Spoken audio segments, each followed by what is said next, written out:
Hello, my name is Sol Soler, and I'm an alcoholic. Though I haven't drank now since the first of this year. So, yeah, I always know exactly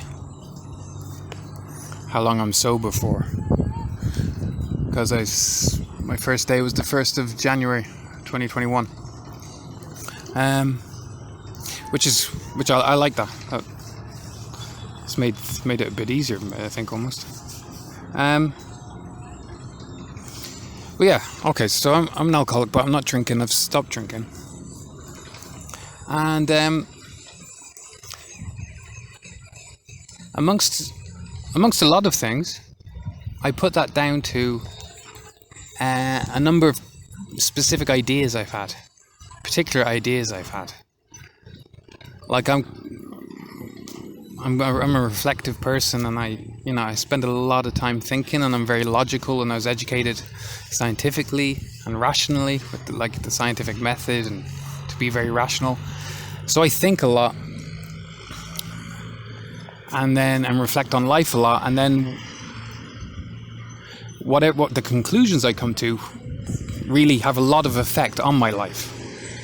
Like the conclusions I come to about life, just thinking, not just living it, but just thinking about it, can affect my mood and make me depressed. Just thinking about it, and for a long time I was depressed, and it had a lot to do with my appraisal of my life and basically my universe, existence, whether me coming into existence was a good or bad thing, and the truth about it, and this was, among other things. Other things made me depressed as well, and I was alcoholic, which was tied into my depression in a very intricate way. So what I believe really affects how I live, and how I feel about living, and how I feel about myself, and how I feel about my existence. So I basically thought some ideas I've never thought before. So new ideas, ones that were really oh wow, that's a new idea, that's original, I've never heard that before. Interesting ideas, shocking, maybe some of them shocking, revolutionary. But ideas that I hadn't, revolutionary to me at least. Maybe not revolutionary to everyone, but they were revolutionary to me, personally. And these ideas changed my outlook. And this is by far the best I feel with relation to alcoholism and staying sober. My life I'm just different, basically. I'm, not total, I'm still the same old me, but my outlook is just so different. My view of my universe is so different that,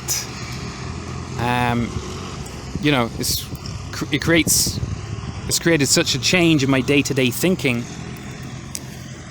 that I'm really a different person, in a good way.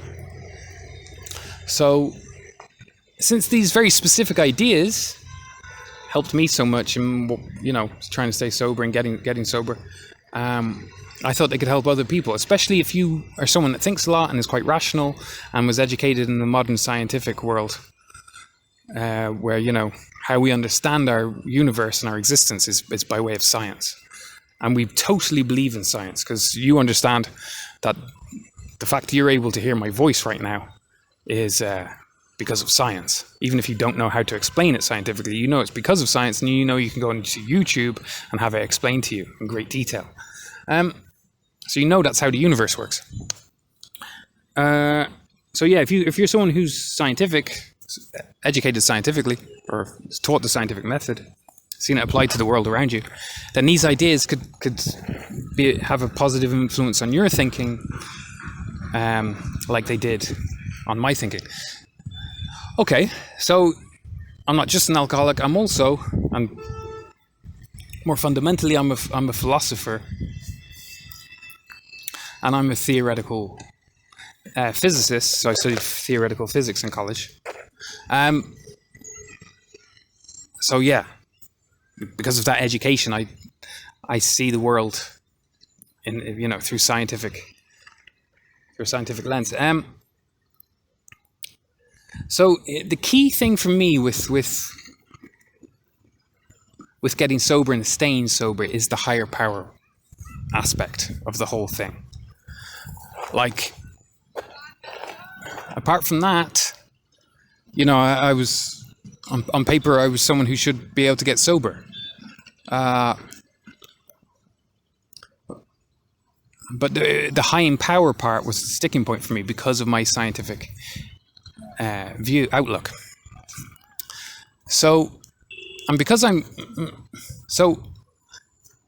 But then these ideas that I'm going to explain, these particular ideas I'm going to explain, changed my conception of the universe, the physical scientific universe that we live in a logical, rational, and scientific way, such that my picture of the universe, scientific picture of the universe, became one that was compatible with a higher power, and that actually made more sense than the universe without a higher power, and made sense of science and physics more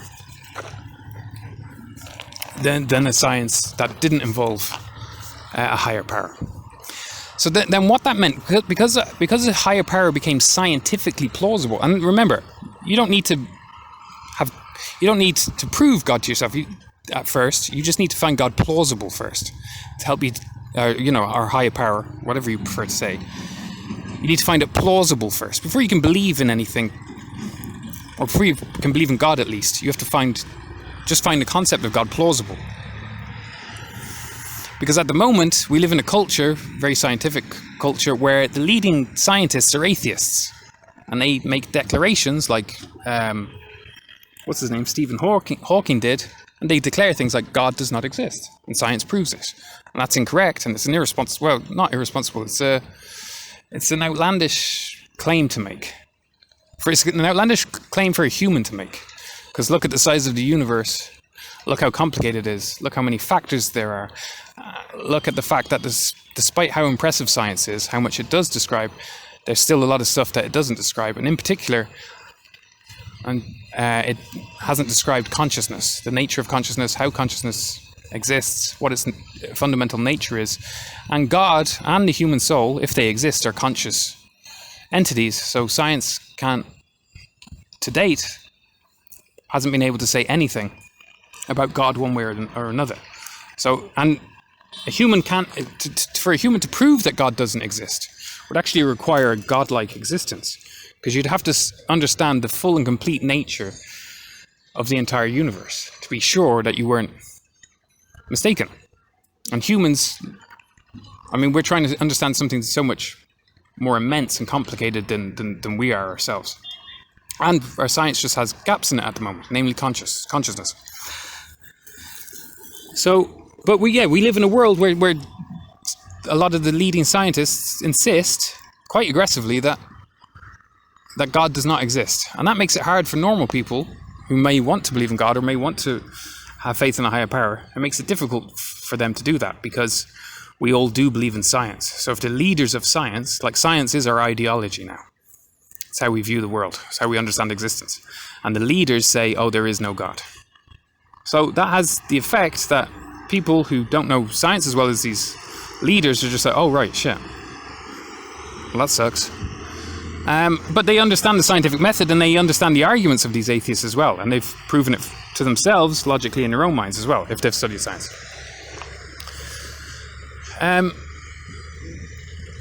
So that makes it that makes it difficult to believe in a higher power in the modern world.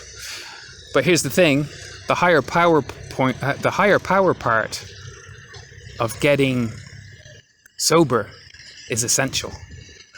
So you've got a lot of people who are scientific who are trying to use the 12 steps, but there's one step that they, even if they want to use it, they can't. Even if they want to believe in a higher power to use it as a step, they can't. Because science has told them no. And they believe in science. So what they believe in has told them there's no God, and so therefore they're like, well, there's no God. So you're trying to do the 12 steps, for example, or just trying to quit on your own. But to take the 12 steps as an example, you're trying to do the 12 steps, but only using 11 steps, because you can't use the higher power one, because you don't believe a higher power exists.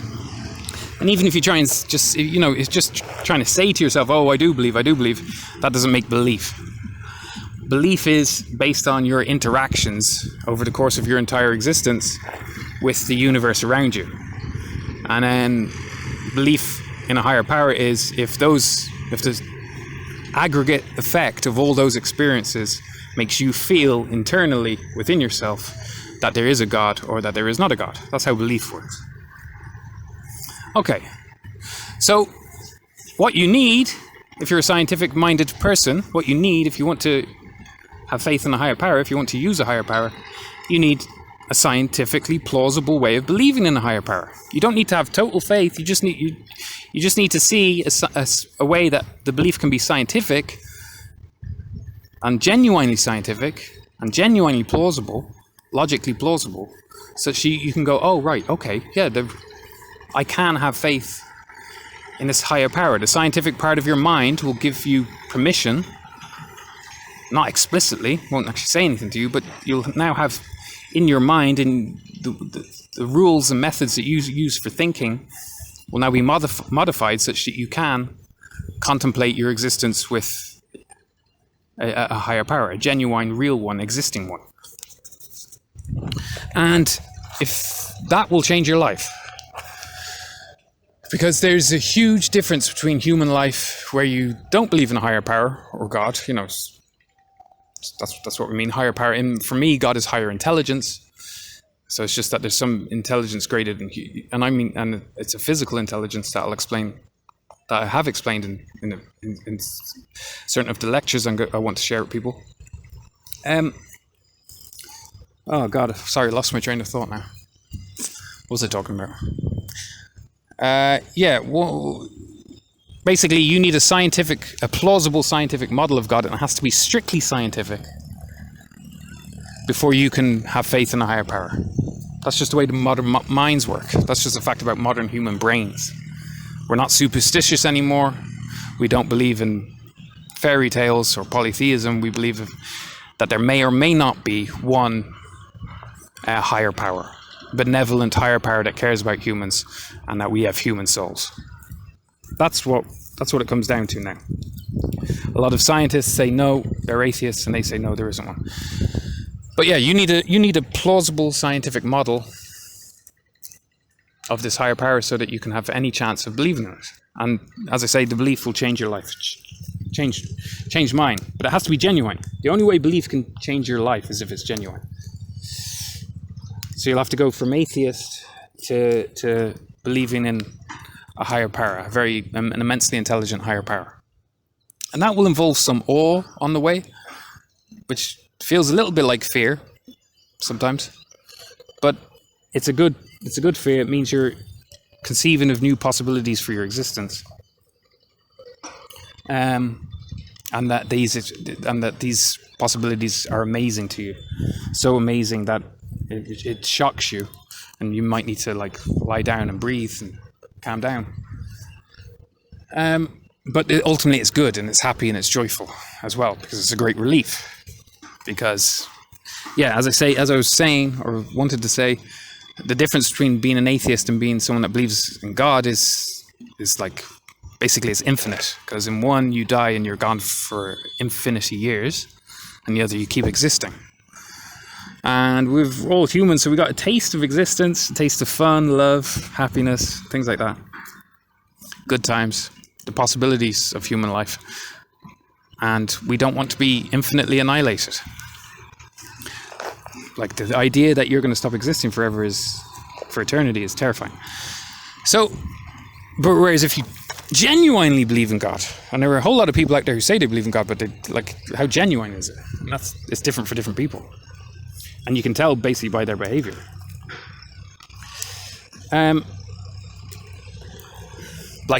For example, Jeffrey Epstein, for example, I don't know why he comes to mind, but he definitely didn't believe in God. You can tell that by his behavior, and how dark his behavior was. It's obviously a dark, desperate, addictive life where you're trying to get as much, whatever. Well, let's not go into that. But there's a big difference between atheism and genuine belief. And some atheists even believe in God. Or, intuitively, in terms of their feelings, believe in God, even though logically they think that there isn't a God. Intuitively, your intuitive beliefs are different, and then that can make a difference to your life as well. But I'm getting off the point. The point is that, as I said, I'm a theoretical physicist and a philosopher, and in particular, I have done a lot of work on consciousness. Okay, the nature of consciousness in this universe. That's my subject in philosophy and physics. And if you know anything about science, you'll know that science is being if you pay attention to science, if you're interested in science, you'll know that consciousness is considered a scientific mystery. And you'll also know that quantum mechanics is considered, whilst it's very accurate in terms of its predictions of the outcomes of experiments, it's also famously confusing and unintuitive, and there's no single accepted interpretation of what quantum mechanics means. There's still doubt about what exactly is it saying about the nature of the basic energy and particles of our universe, which is what it studies. And it turns out that consciousness and quantum mechanics are twin mysteries. Okay? They're twin mysteries. And the solution to one is the solution to the other. You solve one, you've solved the other automatically. Okay? You get the correct interpretation of quantum mechanics, immediately solves the hard problem of consciousness. Immediately. It's like a 2-for-1 deal. And I'm a physicist, and I have written the correct interpretation of quantum mechanics. So for 100 years, there's been no single accepted, canonical, satisfying, logical, simple, intuitive interpretation of the experiments of quantum mechanics. But I was lucky enough to achieve that. And then it immediately solves the hard problem of consciousness as well. And the hard problem of consciousness is this. If all the energy that came into existence in the Big Bang, physical energy came into existence in the Big Bang, if it wasn't conscious, if it was non-conscious energy, like the Big Bang wasn't a conscious event, no conscious experience was had by the universe at t equals 0, when it came into existence, then this energy was non-conscious, which means that the particles that were formed out of it, electrons and things, that those particles were also non-conscious. Okay? And that's what physics supposes. Physics currently, everywhere, supposes that the basic... Check any physics textbook, any physical theory. It supposes, a priori, it assumes, and this assumption is wrong, that the basic energy created in the Big Bang is non-conscious, devoid of consciousness, and it also, following logically from that, it assumes that all the particles, the elementary particles of our universe, are also devoid of consciousness. But this creates a huge problem, and it's called the hard problem of consciousness. That's all we're made of, according to science. According to science, you're made of energy and particles, and nothing else. And according to science, nothing else exists. Everything is made out of energy and particles, and nothing else exists. And all our measuring apparatus, all of our scientific measuring apparatus measures only energy and particles, or, collections of energy and particles.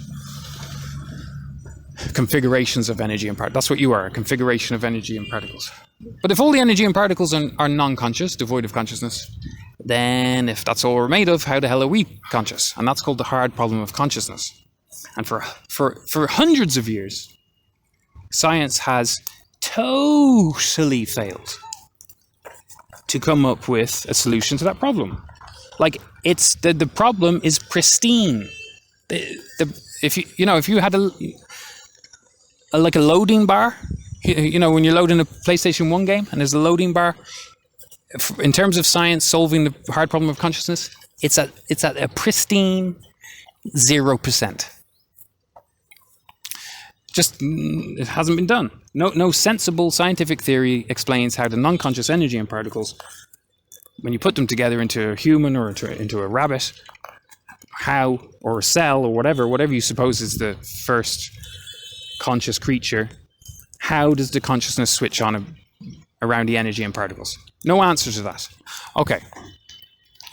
And there is no answer because it's the wrong assumption. It's just like the Copernican revolution. Before Copernicus, they put the sun at the center of the solar system in every theory. And that's why all the theories were mathematically complicated, a mathematical nightmare, convoluted, unelegant, not beautiful. And then Copernicus changed one assumption, put the sun in the center, heliocentrism, that's what heliocentrism means, sun center. And then he immediately made crystal clear sense of the solar system. I've done a very similar thing. I've changed one assumption, so my change in assumption, and then it makes everything crystal clear. And then, following that, it makes God, the immense physical intelligence. So I think God is a physical entity, namely the large-scale universe, has an intelligent mind, and this is the higher power that a scientist can plausibly and believe in, and rigorously scientific. These my models of God. I haven't told you my model. I'm talking about a scientific model of God using principles and postulates. The same way you make a model of a black hole. Once you have the principles of consciousness, which I've written, you can make models of conscious minds, and then the universe becomes indistinguishable from a mind. Because my change in postulate is that all the energy, and to see how reasonable this is possible, it's totally scientific, all the energy created in the Big Bang, all that physical energy, was conscious, intrinsically within itself. And it always has been. Since then, all the energy was conscious. Till now, all the energy is conscious. All of it. And all the particles are made out of that energy. Only energy was created in the Big Bang. No particles were there, just energy. And all that energy, the particles formed out of that energy. So the basic energy of our universe was created in the Big Bang, and then particles formed out of it, and then we're formed out of the particles after billions of years of evolution. Now, I'm just changing that so the intrinsic energy, the energy created in the Big Bang was intrinsically conscious. So therefore the particles that were formed out of it are also conscious entities. Each particle is a singular conscious entity. Okay? And now, that's a change in postulate, just like Copernicus changed the postulate from Earth in the center to Sun in the center. That's a change in postulate. And that change in postulate has allowed me as a theoretical physicist to do two things. One, give the correct, a simple, logical, intuitive, generally applicable, as in it's applicable to all the experiments of quantum mechanics, a simple, logical, intuitive interpretation of quantum mechanics for the first time. In 116 years. Well, no, more even. Let's say when was Planck's first paper? In 1901?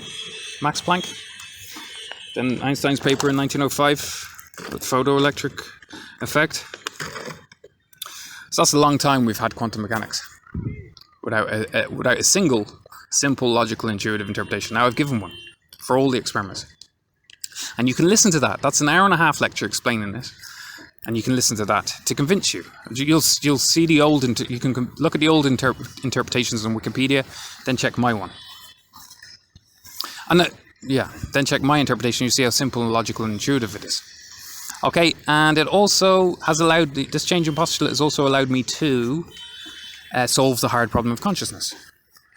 How are you conscious if you are made out of nothing but energy and the basic energy and particles of the universe? Oh, well, the basic energy and particles of the universe are all intrinsically, fundamentally conscious. So then they can come into different forms. They can bond together into different forms, atoms, molecules, cells, etc. And each of these individual forms is conscious also, because that's what they're made out of. Physical consciousness. Energy is consciousness. Any piece of energy is also a piece of consciousness.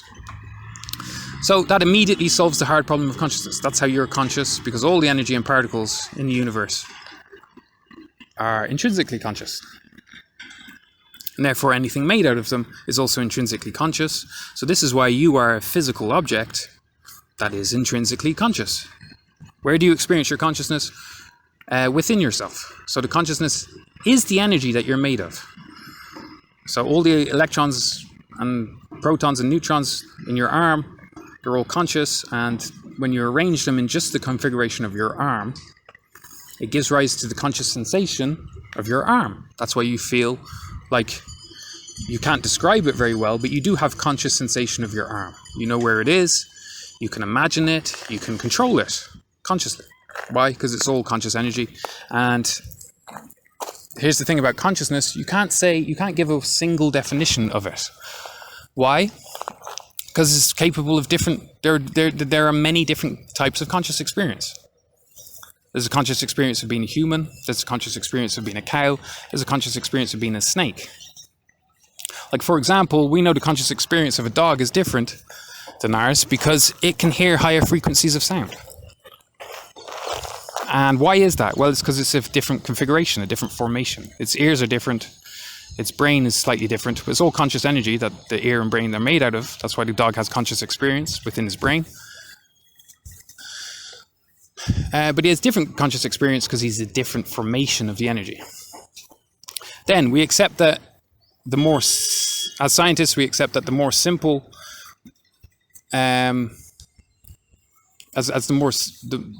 the less complex an organism is, the less intelligent it is. As in, humans have the most complex brains, and that's why we're the most intelligent, because we have the most complex central nervous system. And it is this conscious apparatus that we use, as conscious technology, thinking and imagining and theorizing. It's because we have the most complex brains that we're the best at, or we're the most intelligent in terms of our cognitive abilities. Yeah. So all energy and particles are conscious. That's why you're intrinsically conscious. It's why you have consciousness throughout your entire body. And it's why you have different types of consciousness depending on what body part you're talking about. So if sunlight, you know what sunlight feels when it hits your arm. It feels like the warmth of sunlight on your arm. But when sunlight hits your eye, which is a different formation of consciousness, it's in a different configuration, it gives rise to a different conscious experience, which is namely, you can see the light, conscious vision of the light when it hits your eye, your retina. Okay, and then it's just, less complex configurations of conscious energy have less complex conscious lives. So intelligence decreases as we look back up the evolutionary chain at less complex forms. That's why chimpanzees are less intelligent than we are. And then you get less complex than a chimpanzee. A dog is less complex than a chimpanzee, which is why it's stupider than a chimpanzee. And then an earthworm is even less complex than a dog, and whilst it has conscious experience, it can feel pain and move. To say it has intelligence, whilst it has consciousness is more fundamental than intelligence. Consciousness comes first. Conscious experience comes before intelligence. So the worm can be conscious, living consciously, but just by instinct with no intelligence, no forethought, because it's not complex enough to possess those conscious abilities yet. So this devolution into the past or into less complex forms goes all the way to energy and particles. So conscious experience gets less and less complex as the configurations get less and less complex. So from humans to chimpanzees to dogs to fish to amoeba to cells to molecules. All molecules are conscious. They just have exceedingly simple conscious experience, no intelligence whatsoever, just behaving in the way that is natural to them given their conscious configuration. And the atoms are conscious as well, and so are the individual particles, and so are all the individual photons, and photons are light energy. So they're all conscious. They're all individual centers of all the consciousness.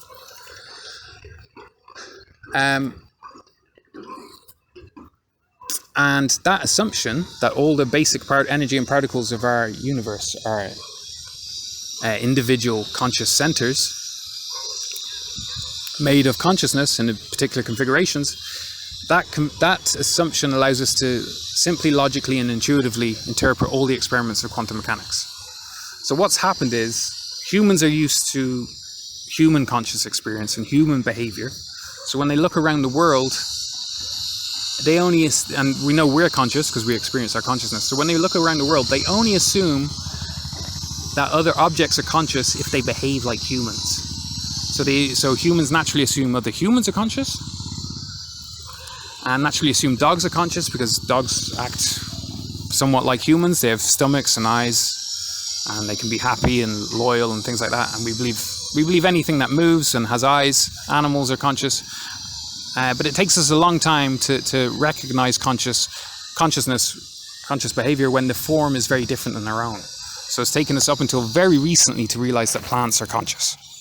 But now there's enough scientific evidence for us to conclude that plants are conscious, and more experiments are being done that indicate that all energy and particles are intrinsically conscious, and therefore all the energy created in the Big Bang was intrinsically conscious.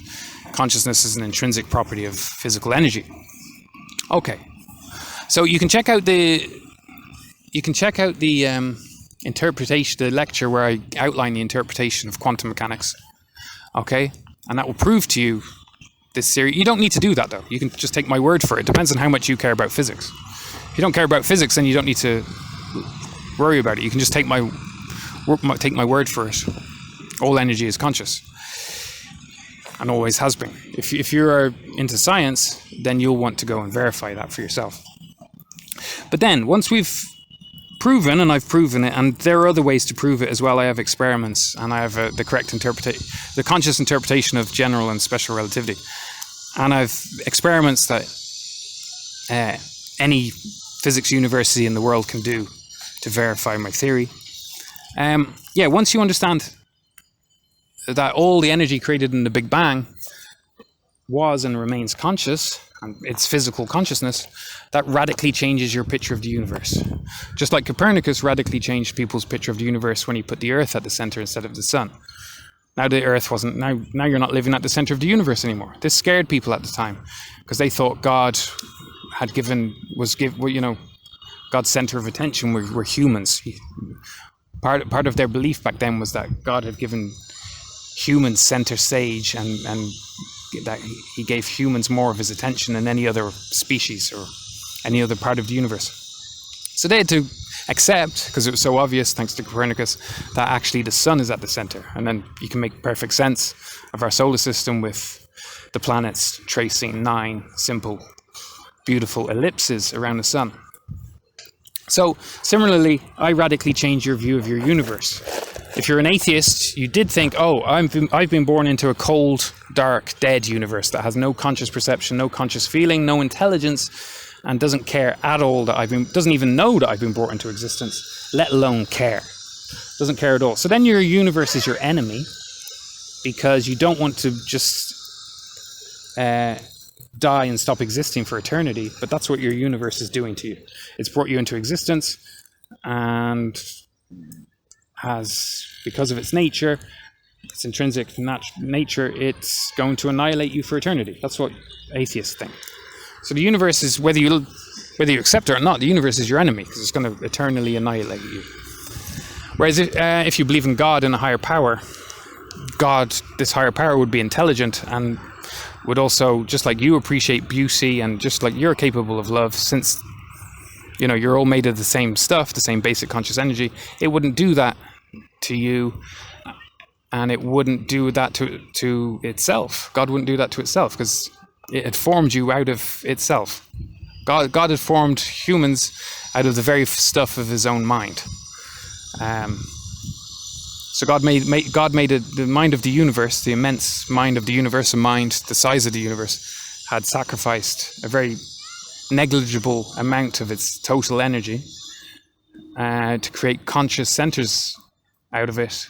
And you are one of those conscious centers, and your conscious center particularly is in a physical soul, which after you die in this life will take up another body. This is by way of quantum mechanical wave duality. So yeah, my new physics allows us to make the first scientific theories of the human soul.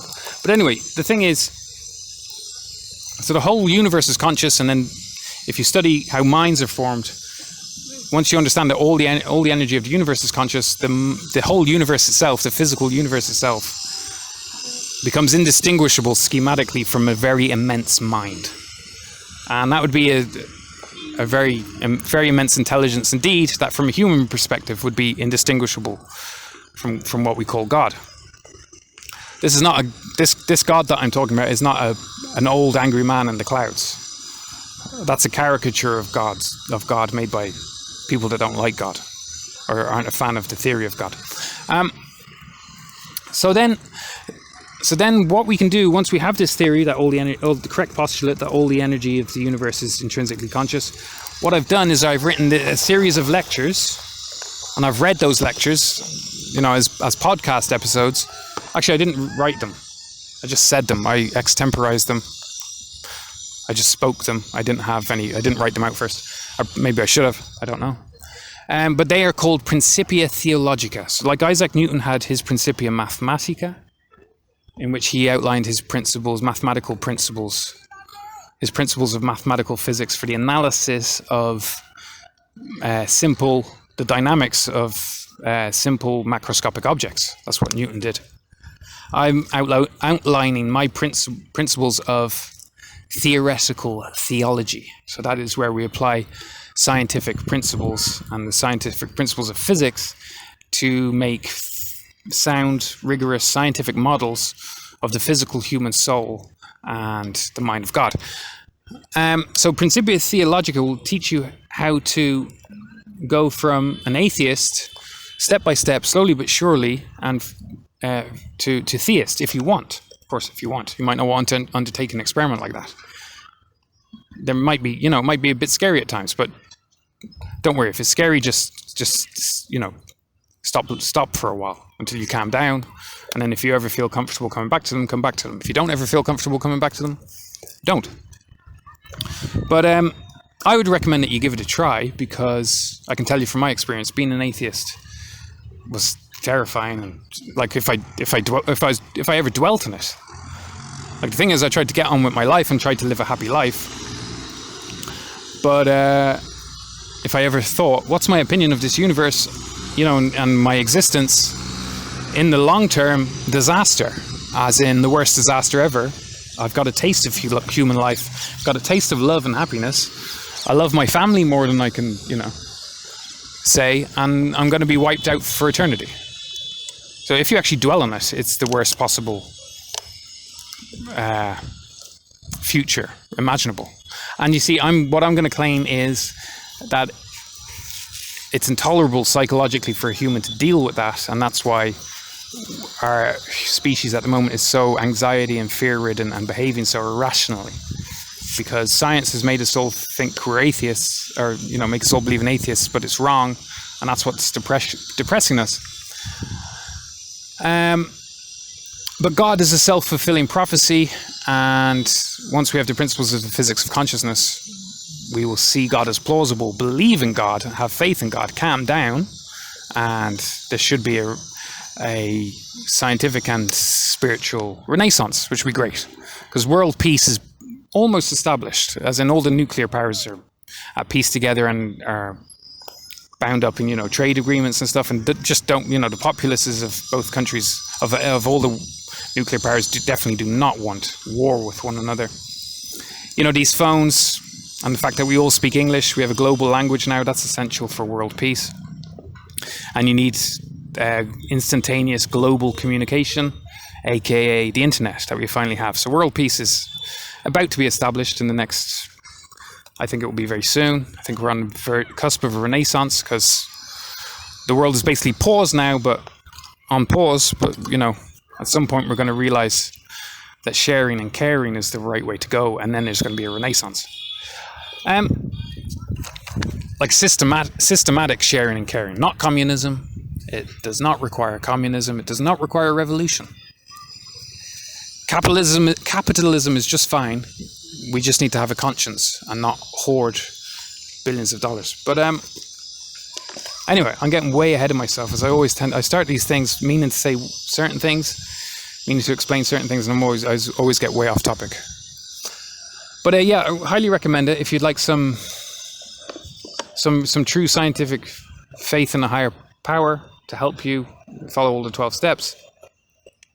Principia Theologica, yeah, there are 8 lectures explaining how the principles of the physics of consciousness make a scientific God plausible, explaining how you construct theories, and then explaining theories of the physical human soul, and then explaining how to do a God experiment yourself, which is just altering your thinking for a few weeks to see if you feel happier, less anxious, more secure.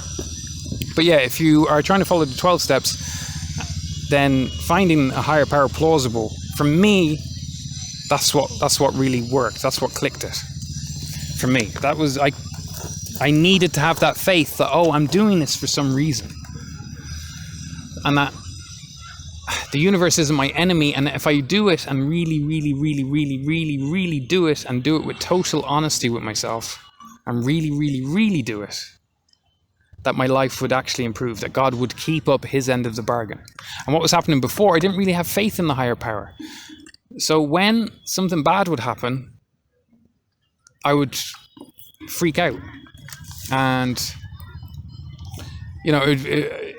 catastrophize. And then I wouldn't be able to cope. And then I'd have to drink. And not only that, but I didn't have faith in the higher power. So I didn't have faith in myself. I didn't have faith in humanity. I didn't have faith in existence. And I couldn't trust people that loved me. So even though I'd have a girl that loved me very devotedly, I couldn't trust fully. And it was being able to trust in a higher power, and that I'm here on earth to, evolve morally. That's God's intention for me, to evolve morally and to learn how to be more loving, forgiving, a more expansive, loving, caring person, generous person, less selfish person. Yeah. It's only believing in that, and that a higher power, a higher intelligence is behind it, and that I will survive my death as well, that my conscious experience of the most essential part of me, my soul, will continue. I'll experience more existence, another human life in the future, when things will be better. It was belief in that helped me have trusting in the universe around me, trusting in the universe out of which I've been formed, out of which I came.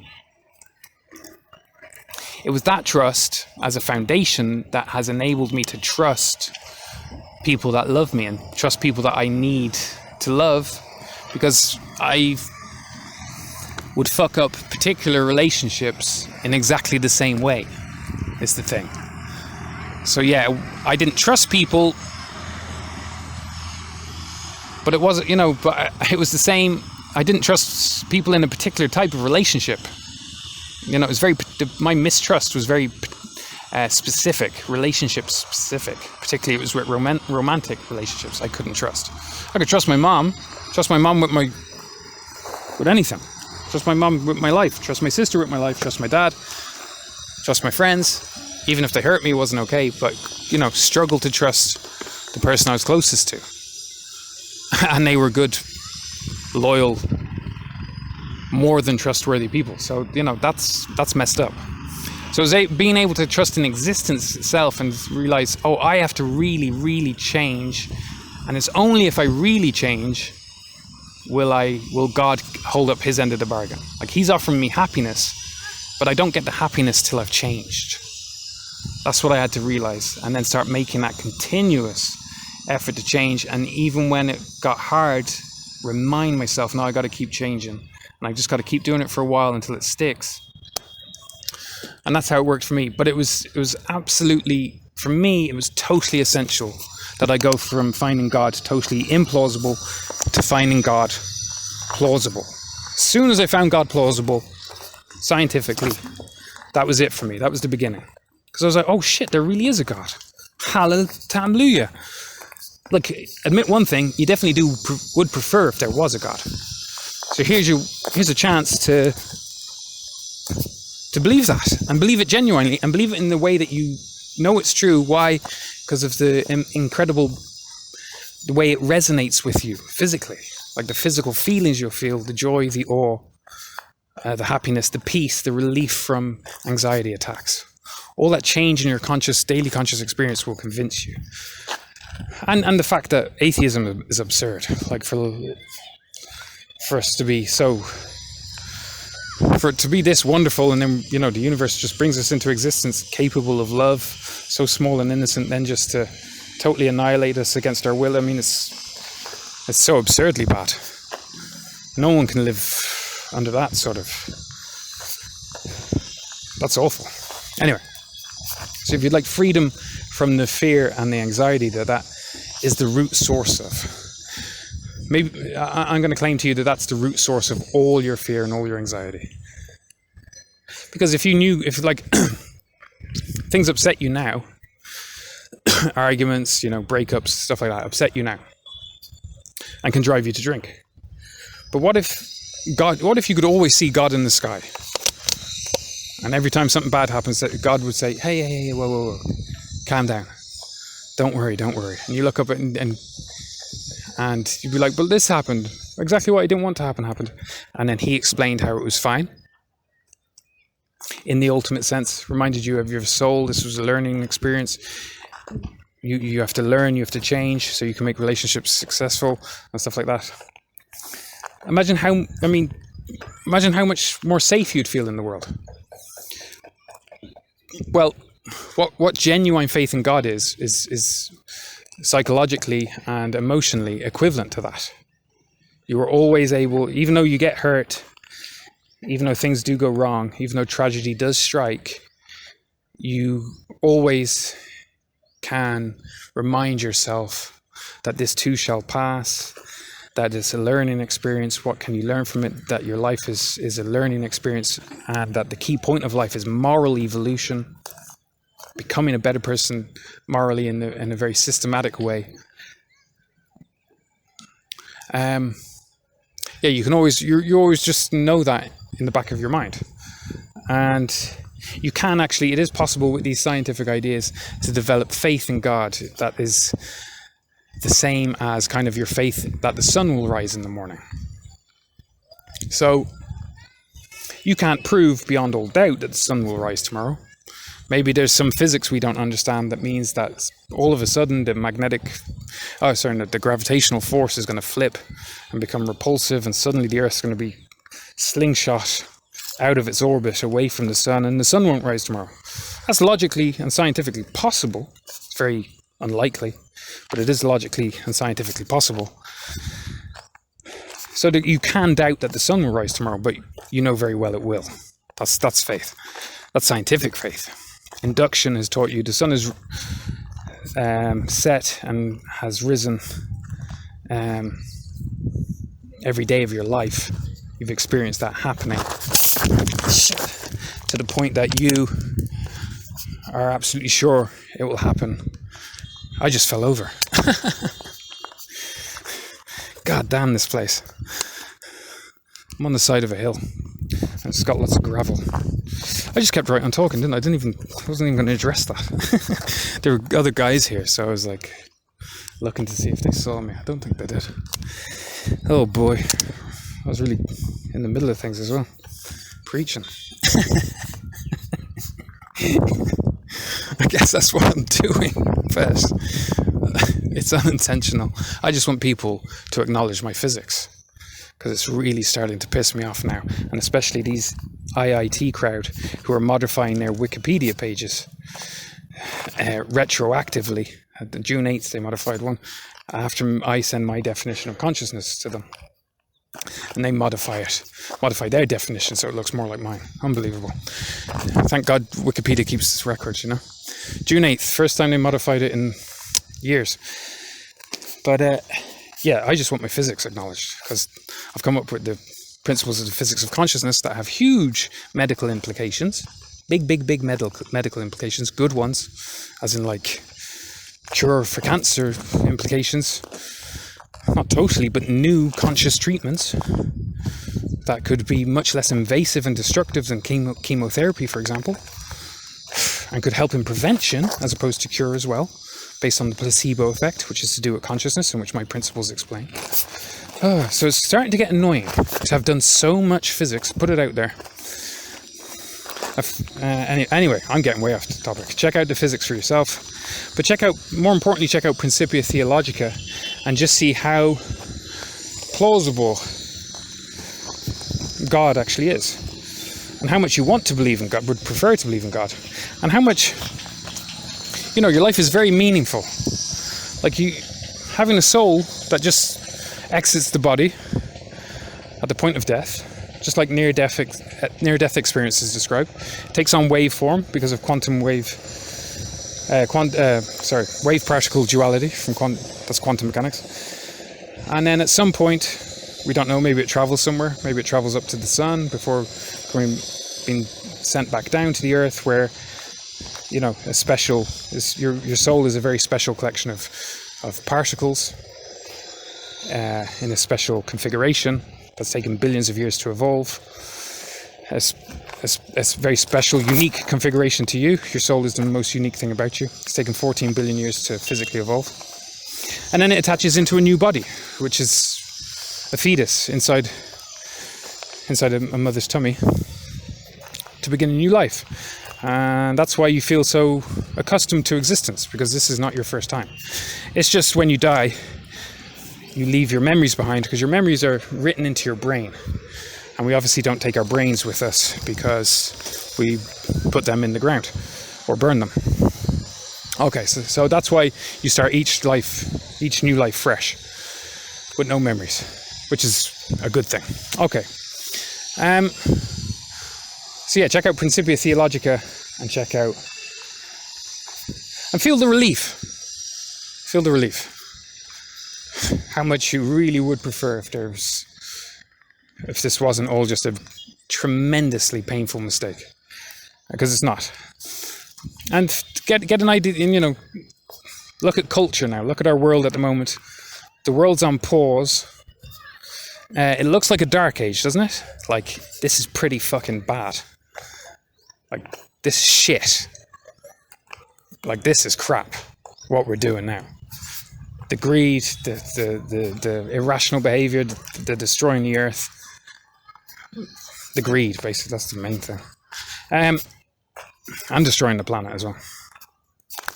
But here's the great thing about Dark Ages, and this is historical fact. Dark Ages create one thing and one thing only, and that is renaissances. And our next renaissance is going to be when the whole species realize that science actually, taken all together, proves the existence of God. Big surprise, because till now scientists have been atheists. But that's what our universe always does to us. That's what the Copernican revolution was, a big surprise. Einstein's revolution was a big surprise when he showed that time is relative and lengths change when you move and spin. Twins can age at different rates depending on how they accelerate. Big surprise. Quantum mechanics was a huge surprise. And now, yeah, maybe one of the biggest surprises ever. All the energy of our universe is intrinsically conscious. That's a fundamental property. It has conscious perception within itself. All energy does, of its local surrounding universe. You have conscious perception of your local surrounding universe. You can't see the whole universe or feel the whole universe, but you can feel and touch and hear and taste and lick your surrounding universe. And you also have the conscious ability to choose from limited sets of possible future states and actions to instantiate. So you can choose to stand up now and go for a walk and walk this way or walk that way. That's your true free will. It's just limited. It's limited by your physical form, and it's limited by the universe around you. For example, I could come and tie you to your chair, and then I would have changed your physical reality around you, surrounding you, such that now you aren't able to choose to stand up and go for a walk. Okay, so your free will depends on the universe around you, and it's limited. You can only choose from a limited set of possible things to do, like or dislike this video, for example. But that is genuine free will, as I show and prove in my physics. So check those things out. It's important stuff. I've just been ignored for a long time now. And yeah, medically important as well. So check it all out. For me, this cracked it for me because, and yeah, that's it. That's probably a lot of information to take in. Don't know if maybe I shouldn't have explained quite as much in one go. Anyway, just an experiment. So yeah, if you're interested in those things, check them out. And in future lectures as well, yeah, I have another lecture I'll give on Christianity. Anyway, so you might want to check that out as well. And the idea of, a global, whatever. Okay, thanks for listening. Hope you get something from the Principia Theologica. Take care. All the best.